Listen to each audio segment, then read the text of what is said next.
तर आज आपण आपल्या ठोकळा प्रश्नसंचमध्ये भारतीय संविधान, भारतीय राज्यघटना, भारतीय राज्यव्यवस्था आणि पंचायत राज हे सर्व टॉपिक आपण एकाच व्हिडिओमध्ये कव्हर केलेले आहेत.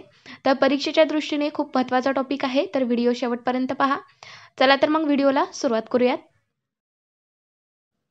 तर पहिला प्रश्न आहे, भारतीय संविधान कोणत्या दिवशी स्वीकारण्यात आले? तर कोणत्या दिवशी स्वीकारण्यात आलेले आहे भारतीय संविधान? तर 26 नोव्हेंबर 1949ला स्वीकारण्यात आले. तर आपला पुढचा प्रश्न आहे, भारतीय संविधान कोणत्या दिवशी अंमलात आले? तर अंमलात आले आणि स्वीकारण्यात आले या दोघांमध्ये फरक आहे, तर कन्फ्यूज होऊ देऊ नका. तर त्याचा स्वीकार आहे आपला 26 नोव्हेंबर 1949चा आणि कोणत्या दिवशी अंमलात आले? तर 26 जानेवारी 1950. तर हे लक्षात ठेवा व्यवस्थित. भारतीय घटना समिती कोणत्या वर्षी अस्तित्वात आली? तर कोणत्या वर्षी अस्तित्वात आलेली आहे भारतीय घटना समिती? तर 1946ला अस्तित्वात आलेली आहे. भारतीय राज्यघटनेच्या मसुदा समितीने घटनेचा सरनामा कधी मंजूर केला? तर सरनामा म्हणजे काय मग? तर सरनामा म्हणजे प्रस्तावना. तर मित्रांनो, आत्ताच आपण पाहिलेलं आहे की 26 नोव्हेंबर 1949ला आपण काय केलेलं आहे? संविधानाचा स्वीकार केलेला आहे. तर त्याच दिवशी आपण सरनामासुद्धा मंजूर केलेला होता. मित्रांनो, एकदम सरळ सोप्या भाषेत सांगायचं म्हणजे ज्या दिवशी आपण संविधानाचा स्वीकार केलेला आहे त्याच दिवशी सरनामासुद्धा मंजूर केलेला होता. लक्षात घ्या, कोणत्या दिवशी? 26 नोव्हेंबर 1949ला. चला पुढचा प्रश्न पाहूयात. भारतीय राज्यघटनेचे हंगामी अध्यक्ष कोण होते? तर भारतीय राज्यघटनेच्या वेळेस हंगामी अध्यक्ष कोण होते मग? तर सच्चिदानंद सिन्हा होते. तर मग पुढचा प्रश्न काय आहे मग आपला? तर भारतीय राज्यघटनेचे अध्यक्ष कोण होते, म्हणजे स्थायी अध्यक्ष कोण होते? तर डॉक्टर राजेंद्र प्रसाद हे स्थायी अध्यक्ष होते भारतीय राज्यघटनेचे. आणि हंगामी अध्यक्ष कोण होते मग? तर सच्चिदानंद सिन्हा. पुढचा पाहूया प्रश्न.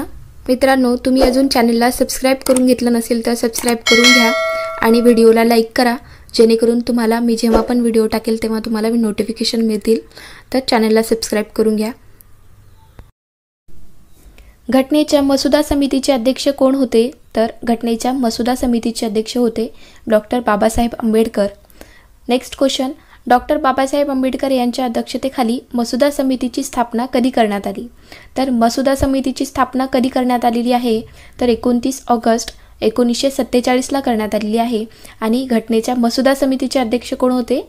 तर डॉक्टर बाबासाहेब आंबेडकर हे मसुदा समितीचे अध्यक्ष होते आणि त्याची स्थापना 29 ऑगस्ट 1947ला झालेली आहे.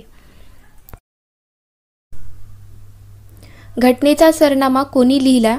तर कोणी लिहिलेला आहे घटनेचा सरनामा? पंडित जवाहरलाल नेहरू यांनी लिहिलेला आहे. तर कधी लिहिला असा पण प्रश्न येतो परीक्षेमध्ये. तर 11 डिसेंबर 1946ला लिहिलेला आहे. तर सरनामा म्हणजे काय आपण आताच पाहिलेलं आहे, प्रस्तावना. तर त्याला मंजुरी कधी भेटलेली होती? तर मंजुरी भेटलेली होती 26 नोव्हेंबर 1949ला मंजुरी भेटलेली आहे आणि त्याच दिवशी आपण संविधानाचा स्वीकारसुद्धा केलेला आहे, लक्षात घ्या. चला पुढचा प्रश्न पाहूयात. तर भारतीय राज्यघटनेचा सरनामा म्हणजे काय? तर आपण आताच पाहिलेलं सरनामा म्हणजेच काय? प्रस्तावना. भारतीय राज्यघटनेने राष्ट्रध्वजास कधी संमती दिलेली आहे? तर 22 जुलै 1947ला संमती दिलेली आहे आपल्या राष्ट्रध्वजास. पुढचा प्रश्न आहे आपला, भारत हे कोणत्या प्रकारचे राष्ट्र आहे? तर आपले भारत हे धर्मनिरपेक्ष, समाजवादी, गणराज्य, प्रजासत्ताक, लोकशाहीवादी अशा प्रकारचा राष्ट्र आहे. 11 डिसेंबर 1946 रोजी घटना समितीचे अध्यक्ष म्हणून कोणाची निवड करण्यात आलेली आहे? तर डॉक्टर राजेंद्र प्रसाद यांची निवड करण्यात आलेली आहे अध्यक्ष यापदी. कोणत्या तारखेला? तर 11 डिसेंबर 1946ला. तर याच दिवशी अजून एक घटना घडलेली आहे. कुठली? तर त्या दिवशी पंडित जवाहरलाल नेहरू यांनी काय लिहिलेले आहे? घटनेचा सरनामा लिहिलेला आहे 11 डिसेंबर 1946 रोजी. राष्ट्रपतींना कोणत्या पद्धतीने त्यांच्या पदावरून दूर करता येऊ शकते? तर महाभियोग ही एक पद्धत आहे. या पद्धतीने आपण राष्ट्रपतींना त्यांच्या पदावरून दूर करू शकतो. सुरुवातीला संविधानामध्ये एकूण किती कलमांचा समावेश करण्यात आलेला होता? तर सुरुवातीला संविधानामध्ये एकूण 395 कलमे होती. पुढचा प्रश्न आहे, भारतीय संविधानामध्ये पहिली घटना दुरुस्ती केव्हा करण्यात आलेली आहे? तर संविधानामध्ये पहिली घटना दुरुस्ती जी आहे 1951ला करण्यात आलेली होती. लक्षात ठेवा, बऱ्याचदा क्वेश्चन आलेला आहे, हा इम्पॉर्टंट क्वेश्चन आहे. चला पुढचा प्रश्न पाहूयात. जगातील सर्वात मोठी राज्यघटना कोणत्या देशाची आहे? तर आपल्या भारत देशाची आहे जगातील सर्वात मोठी राज्यघटना. पुढचा प्रश्न, संविधानामध्ये सुरुवातीला एकूण किती परिशिष्टांचा समावेश होता? तर सुरुवातीला संविधानामध्ये एकूण 8 परिशिष्टांचा समावेश होता. तर आत्ता किती परिशिष्टांचा समावेश आहे? तर आत्ता 12 परिशिष्टे आहेत संविधानामध्ये. देशभरात संविधान दिवस कधी साजरा केला जातो? तर देशभरामध्ये 26 नोव्हेंबर 1949 या दिवशी संविधान दिवस साजरा केला जातो, कारण त्याच दिवशी संविधानाचा स्वीकार केलेला आहे. आपण सर्वांनी संविधानाचा स्वीकार केलेला आहे. कधी? तर 26 नोव्हेंबर 1949ला. पुढचा प्रश्न आहे, संपत्तीचा हक्क कोणत्या वर्षी मूलभूत हक्कातून वगळण्यात आला? तर 1978 या वर्षी संपत्तीचा जो हक्क आहे हा मूलभूत हक्कातून वगळण्यात आलेला आहे. भारतीय संविधानाने नागरिकांना किती प्रकारचे मूलभूत अधिकार दिलेले आहेत? तर भारतीय संविधानाने नागरिकांना एकूण 6 प्रकारचे मूलभूत अधिकार दिलेले आहेत. पुढचा प्रश्न आहे, भारतीय संविधानामध्ये मूलभूत हक्काशी संबंधित कोणती कलमे आहेत? तर मूलभूत हक्काशी संबंधित 12 ते 35 जी कलमे आहेत ते भारतीय संविधानामध्ये मूलभूत हक्काशी संबंधित आहेत. पुढचा प्रश्न पाहूया. संविधानामध्ये पंचवार्षिक योजना पद्धत कोणत्या देशाकडून घेतलेली आहे? तर रूस या देशाकडून घेण्यात आलेली आहे पंचवार्षिक योजना ही पद्धत. पुढचा प्रश्न आहे, संविधानामध्ये मूलभूत हक्क कोणत्या देशातून घेण्यात आलेले आहेत? तर मूलभूत हक्क जे आहेत ते अमेरिका या देशामधून घेण्यात आलेले आहेत. पुढचा प्रश्न पाहूया. भारताचा घटनात्मक प्रमुख कोण असतो? तर भारताचा घटनात्मक प्रमुख असतो राष्ट्रपती. भारतीय संविधान बनवण्यासाठी किती कालावधी लागला? तर भारतीय संविधान बनवण्यासाठी 2 वर्ष 11 महिने आणि 18 दिवस लागलेले आहेत. तर परीक्षेमध्ये हा पण प्रश्न येतो बऱ्याचदा, तर लक्षात असू द्यात. किती कालावधी लागला? तर 2 वर्ष 11 महिने आणि 18 दिवस लागलेले आहेत. संविधानाच्या कोणत्या कलमाला संविधानाचा आत्मा म्हणतात? तर संविधानाच्या कलम 32ला संविधानाचा आत्मा म्हटलेला आहे. घटना समितीच्या एकूण किती उपसमित्या होत्या? तर घटना समितीच्या एकूण 11 उपसमित्या होत्या. पुढचा प्रश्न पाहूया. घटना समितीचे एकूण किती अधिवेशन घेण्यात आलेले आहेत? तर एकूण 5 अधिवेशन घेण्यात आलेले आहेत घटना समितीचे. पुढचा प्रश्न आहे, घटना समितीच्या प्रत्येक अधिवेशनामध्ये एकूण किती सदस्यांचा समावेश होता? तर घटना समितीच्या प्रत्येक अधिवेशनामध्ये एकूण 7 सदस्यांचा समावेश होता. पुढचा प्रश्न पाहूयात. राज्यघटनेमध्ये एकूण किती सूची आहेत? तर राज्यघटनेमध्ये एकूण 3 सूची आहेत. पुढचा प्रश्न आहे, संविधानाने भारताचा सर्वोच्च नागरी पुरस्कार कोणत्या दिवशी देण्याचे सांगितलेले आहे? तर मग मित्रांनो, आपल्या भारताचा सर्वोच्च नागरी पुरस्कार कोणता आहे? तर भारतरत्न. तर हा पुरस्कार संविधानाने प्रजासत्ताक दिवशी देण्याचे सांगितलेले आहे, लक्षात घ्या. पुढचा प्रश्न पाहूया. मित्रांनो, आता आपण कोणत्या देशातून आपण कुठल्या घटना घेतलेल्या आहेत हे पाहूयात. तर पहिला आहे इंग्लंड. तर इंग्लंडमधून आपण संसदीय प्रणाली, विधिनिर्माण आणि एकरी नागरिकत्व या घटना घेतलेल्या आहेत. तर पुढचा आहे जर्मनी. तर जर्मनी जर आलं तर आपल्याला लक्षात असायला हवे की आणीबाणी. तर जर्मनीमधून आपण आणीबाणी ही घटना घेतलेली आहे. पुढचा पाहूया. अमेरिका. तर अमेरिकाकडून न्यायिक पुनर्विलोकन, स्वातंत्र्यता, मूलभूत अधिकार, राष्ट्रपतीवर महाभियोग आणि आर्थिक आणीबाणी या घटना घेतलेल्या आहेत अमेरिकेतून. तर यातून परीक्षेमध्ये कोणते कोणते विचारण्यात येतात नेहमी? तर मूलभूत अधिकार, राष्ट्रपतीवर महाभियोग आणि आर्थिक आणीबाणी यावर परीक्षेमध्ये नेहमी प्रश्न विचारण्यात येतो. पुढचा पाहूया. फ्रान्स या देशाकडून प्रजासत्ताक शासन, स्वातंत्र्यता, समता व बंधुता यांचे आदर्श आपण घेतलेले आहोत. पुढचा आहे कॅनडा. तर कॅनडा या देशातून राज्य व केंद्रमध्ये शक्तीचे विभाजन या घटना घेतलेल्या आहेत. राज्य व केंद्र यांच्यामध्ये शक्तीचे विभाजन या घटना आपण कॅनडा देशाच्या राज्यघटनेमधून घेतलेल्या आहेत. पुढचा पाहूया.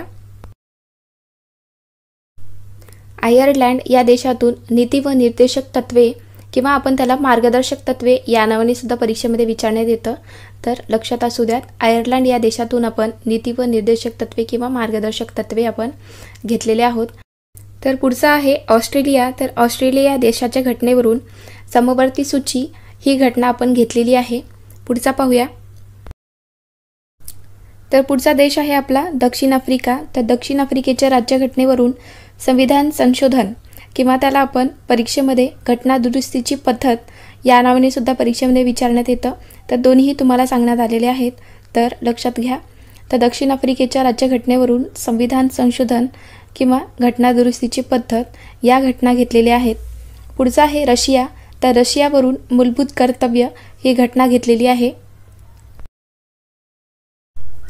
मित्रांनो, तर आता आपण आत्ताच्या याच्यावरील प्रश्न पाहूयात काही की कशा प्रकारचे प्रश्न परीक्षेमध्ये विचारण्यात येतात। तर भारतीय संविधानात मार्गदर्शक तत्त्वे कोणत्या देशाकडून घेण्यात आलेली आहेत? तर मार्गदर्शक तत्त्वे कोणत्या देशातून घेण्यात आलेले आहेत? तर आयर्लंडकडून घेण्यात आलेले आहेत। पुढचा प्रश्न आहे संविधानाच्या वेळेस ऑस्ट्रेलियाकडून काय घेण्यात आले? तर संविधानाच्या वेळेस ऑस्ट्रेलिया देशाच्या राज्यघटनेवरून समवर्ती सूची ही घटना घेण्यात आलेली आहे। पुढचा प्रश्न आहे आपला राष्ट्रपतीवर महाभियोग हे कोणत्या देशातून घेण्यात आलेले आहे?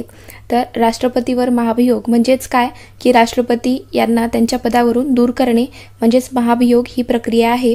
तर हे कोणत्या देशातून घेण्यात आलेले आहे? तर हे अमेरिकेच्या राज्यघटनेमधून घेण्यात आलेली आहे।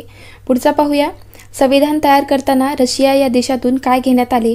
तर रशिया या देशाच्या राज्यघटनेवरून मूलभूत कर्तव्य हे घेण्यात आलेले आहेत। भारतीय राज्यघटना समितीची पहिली बैठक कुठे झाली होती? तर भारतीय राज्यघटनेची पहिली बैठक ही दिल्लीला झालेली आहे। नेक्स्ट क्वेश्चन शेती हा विषय कोणत्या सूचीत देण्यात आलेला आहे? तर शेती हा विषय राज्य सूचीमध्ये देण्यात आलेला आहे। मित्रांनो, तुम्ही सुद्धा व्हिडिओसोबत आन्सर देण्याचा प्रयत्न करा जेणेकरून तुमच्या सुद्धा लक्षात येईल की तुमचा अभ्यास किती झालेला आहे। चला नेक्स्ट क्वेश्चन पाहूयात। भारतीय राज्यघटना कधी अंमलात आली?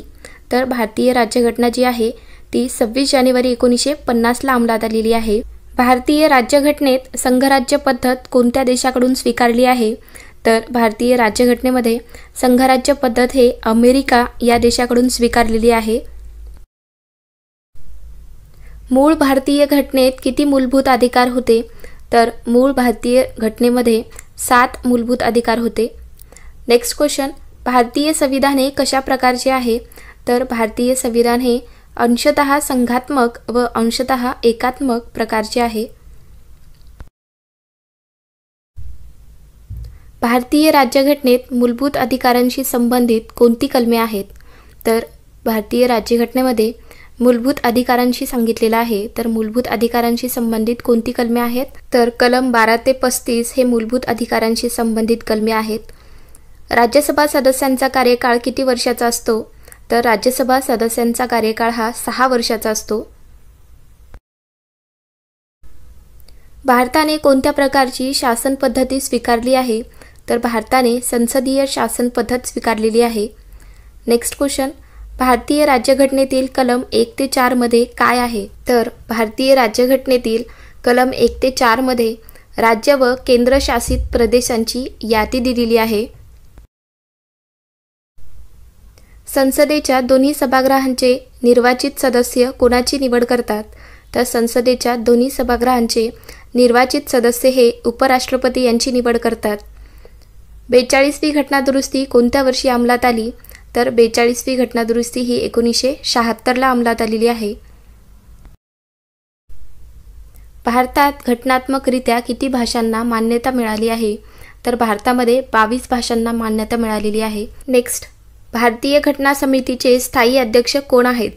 तर भारतीय घटना समितीचे स्थायी विचारलेले आहे, लक्षात घ्या। स्थायी अध्यक्ष कोण आहेत? तर डॉक्टर राजेंद्र प्रसाद आहेत। आणि हंगामी अध्यक्ष कोण होते मित्रांनो, माहिती आहे का तुम्हाला? तर हंगामी अध्यक्ष होते सच्चिदानंद सिन्हा। भारतीय राज्यघटना तयार करण्यास किती कालावधी लागला? तर भारतीय राज्यघटना तयार करण्यासाठी 2 वर्ष 11 महिने आणि 18 दिवस लागलेले आहेत। भारतीय राज्यघटना ही जगातील सर्वात मोठी घटना आहे। तर कुठल्या प्रकारची आहे? तर लिखित आहे। भारतीय राज्यघटना ही जगातील सर्वात मोठी राज्यघटना आहे। तर कुठल्या प्रकारची? तर लिखित राज्यघटना आहे।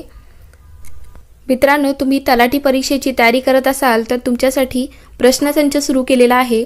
तर तुम्ही ते व्हिडिओ पाहिले नसतील तर पाहून घ्या। भारतीय संसदीय शासन पद्धत कोणत्या देशाकडून स्वीकारलेली आहे? तर संसदीय शासन पद्धत हे इंग्लंड या देशाकडून स्वीकारलेली आहे। नेक्स्ट क्वेश्चन राज्याचा प्रथम नागरिक कोण असतो? तर राज्याचा विचारलेला आहे इथे प्रश्नात। तर काय, राज्याचा प्रथम नागरिक कोण असतो, तर राज्यपाल असतो. आणि आपल्या देशाचा प्रथम नागरिक कोण असतो मित्रांनो, तर देशाचा प्रथम नागरिक असतो राष्ट्रपती. राष्ट्रपती विरोधात महाभियोग कोण चालवू शकते, तर राष्ट्रपती विरोधामध्ये महाभियोग हे संसद चालवू शकतो. तर महाभियोग म्हणजेच काय, तर महाभियोग म्हणजे राष्ट्रपतींना त्यांच्या पदावरून दूर करणे म्हणजेच महाभियोग ही पद्धत आहे. भारतीय राज्यघटनेत आतापर्यंत किती वेळा राष्ट्रीय आणीबाणी लागू करण्यात आलेली आहे, तर भारतीय राज्यघटनेमध्ये आतापर्यंत 3 वेळा राष्ट्रीय आणीबाणी लागू करण्यात आलेली आहे. संसदेच्या 2 अधिवेशनामधील कालावधी जास्तीत जास्त किती असावा लागतो, तर संसदेच्या 2 अधिवेशनामधील कालावधी हा जास्तीत जास्त 6 महिने असावा लागतो. नेक्स्ट क्वेश्चन, राष्ट्रपती कोणत्या कलमानुसार संपूर्ण देशात आणीबाणी लावू शकतात, तर राष्ट्रपती कलम 352 नुसार संपूर्ण देशामध्ये आणीबाणी लागू करू शकतात. राज्य मंत्रिमंडळ संयुक्तपणे कोणाला जबाबदार असते, तर राज्य मंत्रिमंडळ हे संयुक्तपणे विधानसभेला जबाबदार असते. दुहेरी शासन व्यवस्था असलेल्या पद्धतीला काय म्हणतात, तर दुहेरी शासन व्यवस्था म्हणजेच संघराज्य पद्धत आहे. भारतीय राज्यघटनेत सुरुवातीला किती कलमे होती, तर भारतीय राज्यघटनेमध्ये सुरुवातीला 395 कलमे होती. नेक्स्ट क्वेश्चन, देशातील कायद्याची निर्मिती करणारी सर्वोच्च संस्था कोणती आहे, तर देशातील कायद्याची निर्मिती करणारी संस्था म्हणजेच संसद आहे.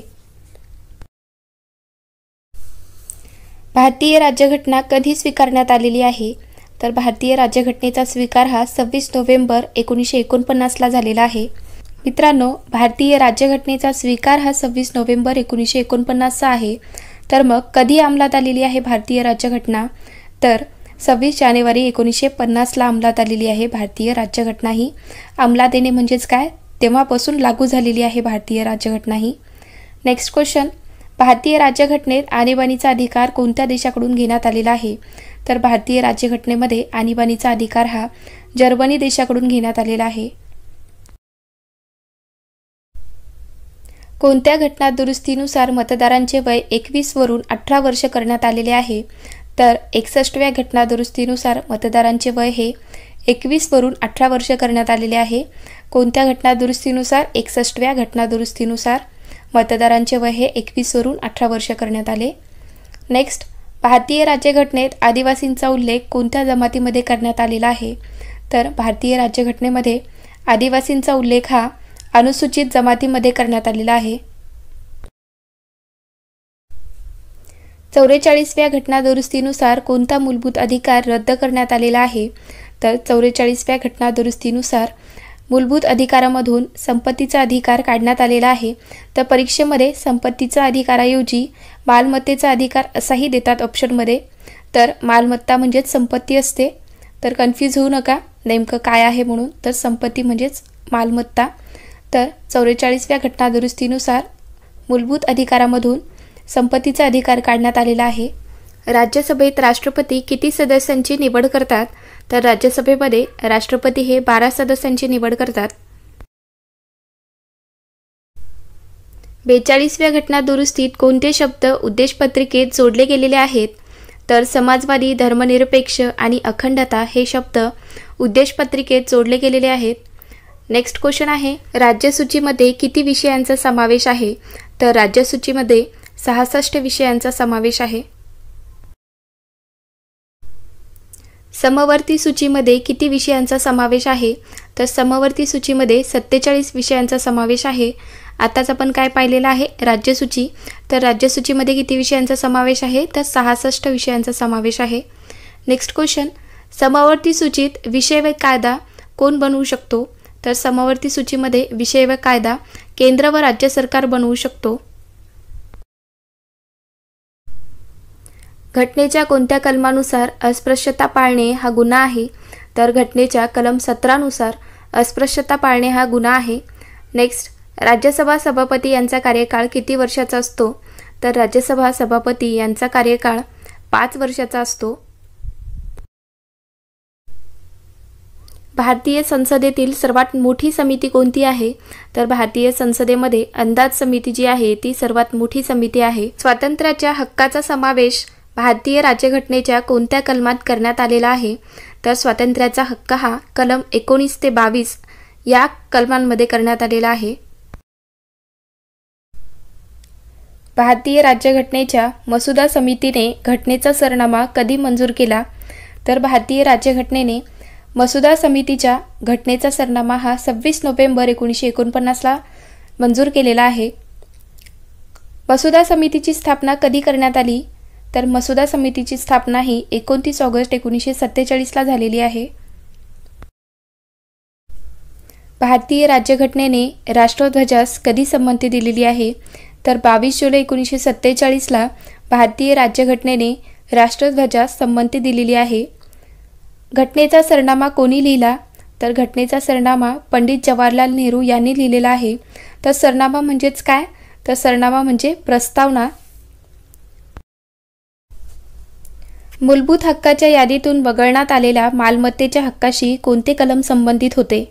तर मूलभूत हक्कामधून संपत्तीचा हक्क काढण्यात आलेला आहे. तर कोणत्या कलमामधून होता? तर कलम 31 मधून काढण्यात आलेला आहे. नेक्स्ट, 22 भारतीय भाषांचा समावेश घटनेच्या कितव्या परिशिष्टात करण्यात आलेला आहे? तर 22 भारतीय भाषांचा समावेश हा 8व्या परिशिष्टामध्ये करण्यात आलेला आहे.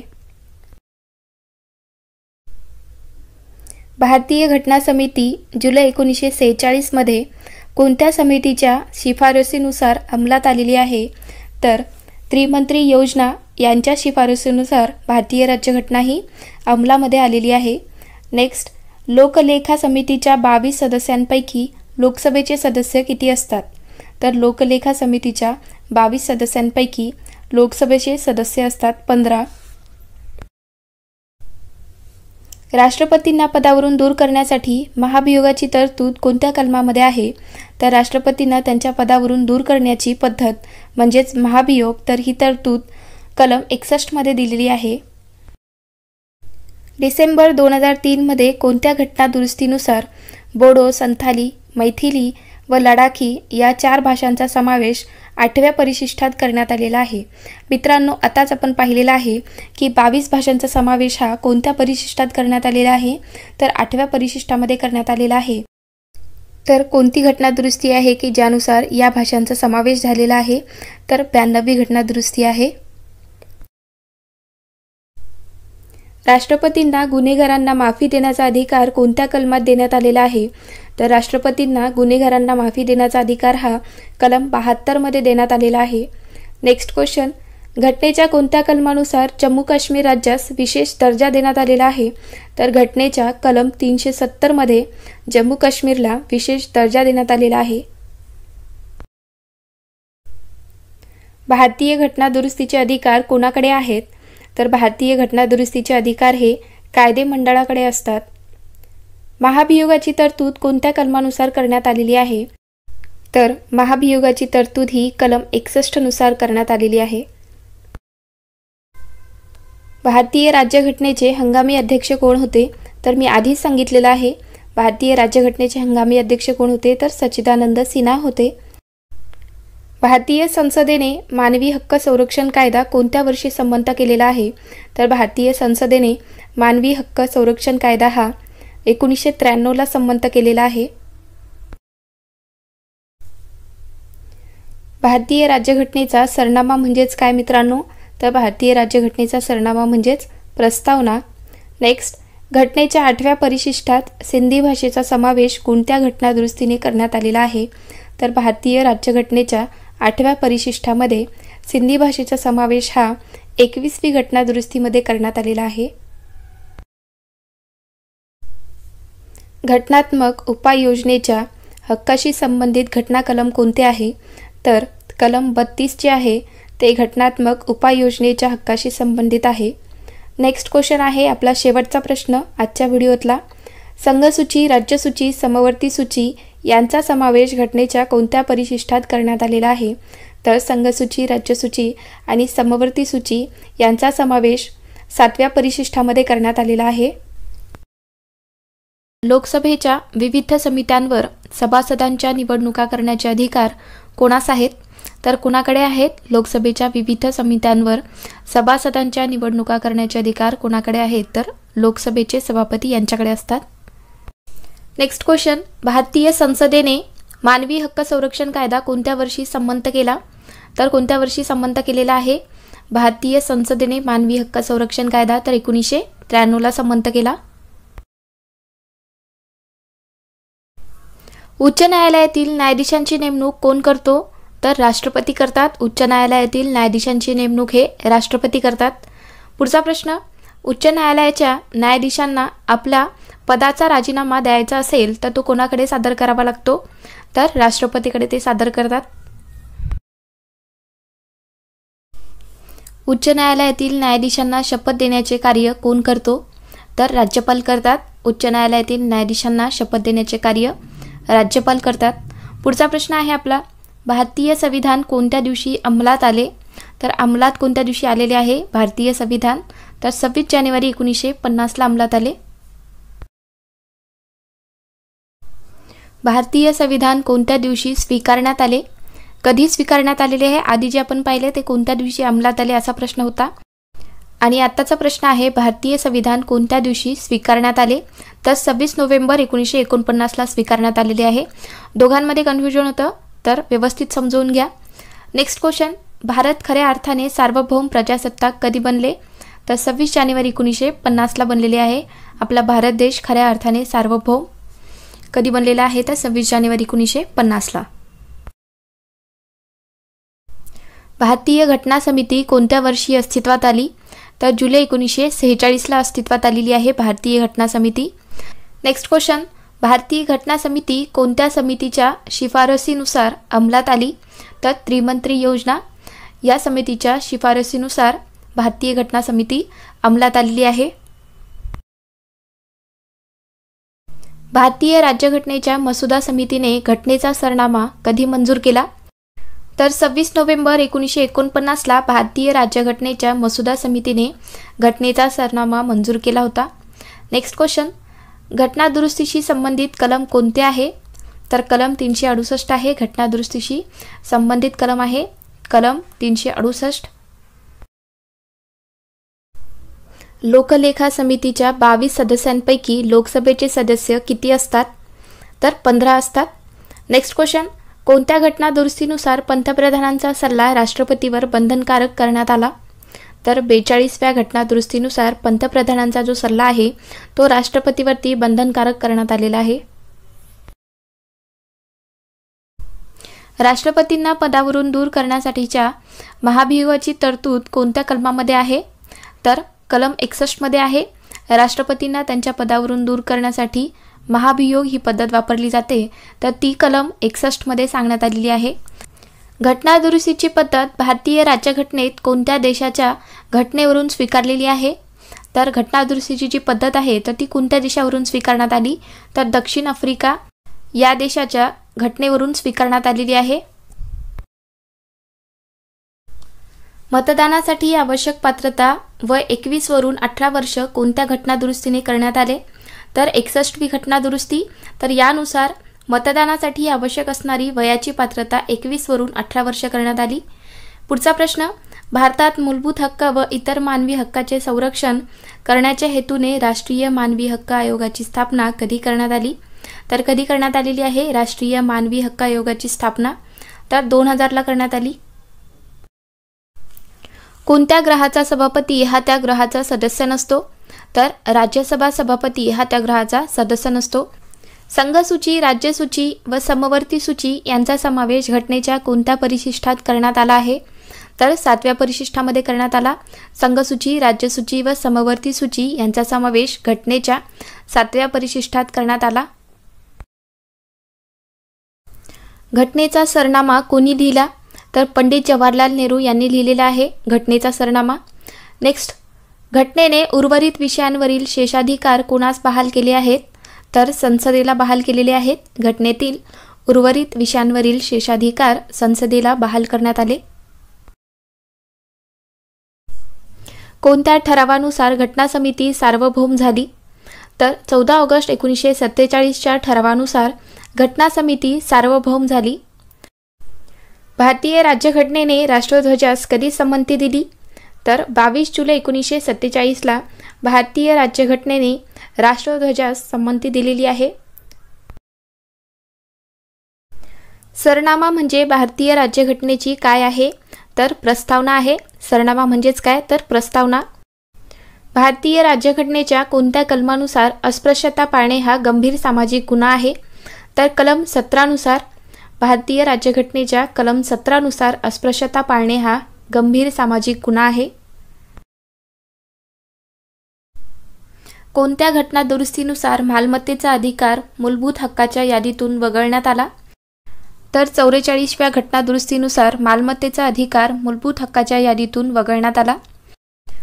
घटनात्मक उपाययोजनेच्या हक्काशी संबंधित घटना कलम कोणते आहे? तर कलम 32 आहे. घटना समितीचे सल्लागार म्हणून कोणत्या व्यक्तीचा उल्लेख करता येईल? तर B.N. राव यांचा उल्लेख करता येईल. घटना समितीचे ते सल्लागार होते. Next question. कोणत्या घटना दुरुस्तीनुसार 6 ते 14 वयोगटातील मुलांसाठी प्राथमिक शिक्षण हा मूलभूत हक्क ठरवण्यात आला आहे? तर 86व्या घटना दुरुस्तीनुसार 6 ते 14 वयोगटातील मुलांसाठी प्राथमिक शिक्षण हा त्यांचा मूलभूत हक्क आहे असं ठरवण्यात आलं.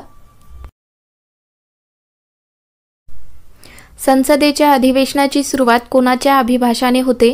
तर राष्ट्रपतींच्या अभिभाषणाने होते संसदेची सुरुवात.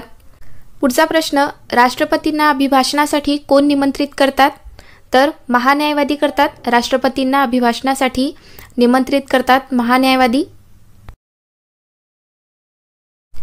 लोकसेवा आयोगाची स्थापना कोणत्या कलमानुसार करण्यात आली आहे? तर कलम 315 नुसार करण्यात आली. लोकसेवा आयोगाची स्थापना कलम 315 नुसार करण्यात आली. पुढचा प्रश्न. महाभियोगाची तरतूद कोणत्या कलमानुसार करण्यात आलेली आहे? तर कलम 61 नुसार करण्यात आली. कलम 163 नुसार राज्यपालांना कोणते अधिकार प्राप्त झाले आहेत? तर स्वविवेकाधिकार प्राप्त झालेले आहेत कलम 163 नुसार राज्यपालांना. Next question. घटनेच्या कोणत्या कलमानुसार जम्मू काश्मीर राज्याला विशेष दर्जा देण्यात आलेला आहे? तर कलम 370 नुसार देण्यात आला जम्मू काश्मीर राज्याला विशेष दर्जा. राज्यात विधान परिषद असावी किंवा नाही हे ठरवण्याचा अधिकार कलम 169 नुसार कोणास आहे? तर संबंधित विधानसभेला आहे. आपल्या राज्यामध्ये विधान परिषद असावी किंवा नाही हे ठरवण्याचा अधिकार संबंधित विधानसभेला असतो आणि तो कलम 169 नुसार आहे. पुढचा प्रश्न. कोणत्या घटना दुरुस्तीचे वर्णन मिनी घटना दुरुस्ती म्हणून केले जाते? तर 42वी जी घटना दुरुस्ती आहे त्याचे वर्णन मिनी घटना दुरुस्ती म्हणून केले जाते. महाराष्ट्र पंचायत राजचे जनक कोण आहेत? तर तुम्हाला माहिती आहे का महाराष्ट्र पंचायत राजचे जनक कोण आहेत? तर वसंतराव नाईक आहेत. Next question. पंचायत राज व्यवस्थेत एकूण किती स्तर आहेत? तर 3 स्तर आहेत. कोणते कोणते? ग्रामपंचायत, पंचायत समिती आणि जिल्हा परिषद. हे 3 स्तर आहेत पंचायत राजमध्ये. महाराष्ट्रात पंचायत राज व्यवस्थेचा प्रारंभ कधी झाला? म्हणजेच महाराष्ट्रामध्ये पंचायत राजची सुरुवात कधी झालेली आहे? तर 1 मे 1962ला झालेली आहे. आपल्या महाराष्ट्र राज्याची स्थापना कधी झाली? 1 मे 1960ला झाली. तर त्याच्या 2 वर्षानंतर पंचायत राजची सुरुवात झालेली आहे 1 मे 1962ला. पुढचा प्रश्न आहे आपला. महसुली खेड्याची व्याख्या कोणत्या कायद्यान्वये करण्यात आलेली आहे?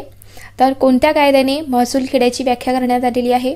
तर महाराष्ट्र जमीन महसूल अधिनियम या कायद्याने महसूल खेड्याची व्याख्या करण्यात आलेली आहे. तर मित्रांनो हा कायदा कधीपासून लागू झाला? तर 1966 पासून हा कायदा लागू झालेला आहे.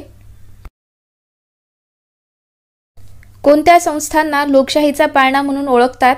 तर स्थानिक स्वराज्य संस्थांना लोकशाहीचा पाळणा म्हणून आपण ओळखतो. पुढचा प्रश्न आहे आपला. राष्ट्रीय विस्तार कार्यक्रमाची सुरुवात कधी झाली? तर मित्रांनो राष्ट्रीय विस्तार कार्यक्रम म्हणजेच काय? National extension programme. तर याची सुरुवात कधी झालेली आहे? कधीपासून याची सुरुवात झाली? तर 2 ऑक्टोबर 1953 पासून सुरुवात झालेली आहे. बलवंतराय मेहता समितीची केंद्र शासनाने नेमणूक कधी केली? तर कधी केलेली आहे बलवंतराय मेहता समितीची केंद्र शासनाने नेमणूक? तर 16 जानेवारी 1957ला करण्यात आली होती. पुढचा प्रश्न आहे. बलवंतराय मेहता समितीच्या शिफारसीवर विचार करून त्यावर अहवाल सादर करण्यासाठी राज्य सरकारने कोणत्या समितीची नियुक्ती केली होती? तर मित्रांनो, काय असणार आहे आन्सर? बलवंतराव मेहता समितीच्या शिफारसीवरती विचार करून सरकारने कोणत्या समितीची नियुक्ती केली होती?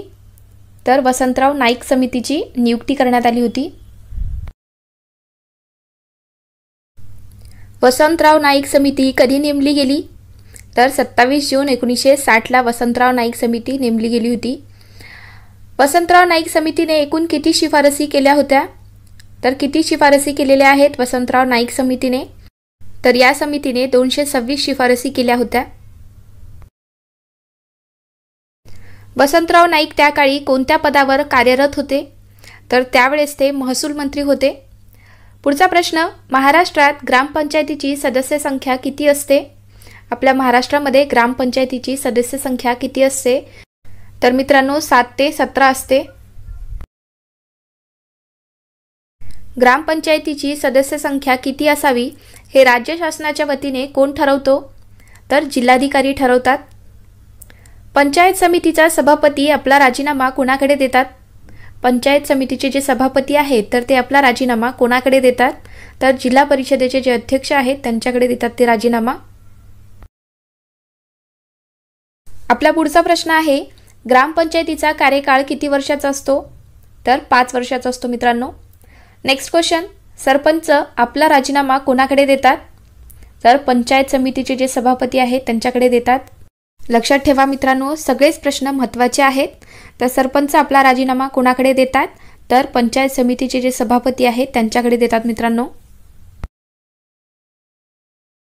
ग्रामसेवक कोणाचा नोकर असतो? तर जिल्हा परिषदेचा नोकर असतो ग्रामसेवक. ग्रामसेवकाचे वेतन कशातून दिले जाते?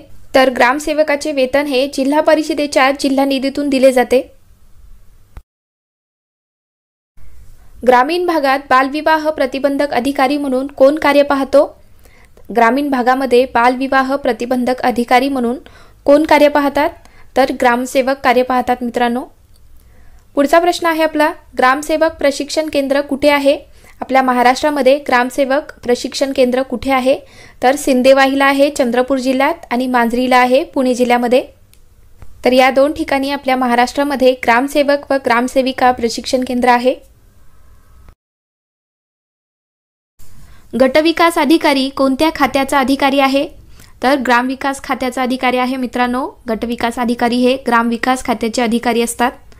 पुढचा प्रश्न, जिल्हा नियोजन मंडळाचे अध्यक्ष कोण असतात? तर जिल्ह्याचे पालकमंत्री असतात. जिल्हा नियोजन मंडळाचे अध्यक्ष असतात जिल्ह्याचे पालकमंत्री. तुम्हाला आजचा व्हिडिओ कसा वाटला? व्हिडिओ आवडला असेल तर व्हिडिओला लाईक करा आणि चॅनलला अजून तुम्ही सबस्क्राईब करून घेतला नसेल तर सबस्क्राईब करून घ्या, जेणेकरून मी जेव्हा पण व्हिडिओ टाकेल तेव्हा तुम्हाला लगेच नोटिफिकेशन मिळतील. आणि मित्रांनो, तुम्ही एकदा चॅनलला नक्की भेट द्या. तिथे बरेचसे व्हिडिओ आहेत जे की तुमच्या परीक्षेसाठी तुम्हाला उपयोगी पडणारे आहेत. तर चॅनलला नक्की एकदा भेट द्या. चला तर मग भेटूयात पुढच्या व्हिडिओमध्ये. थँक्यू.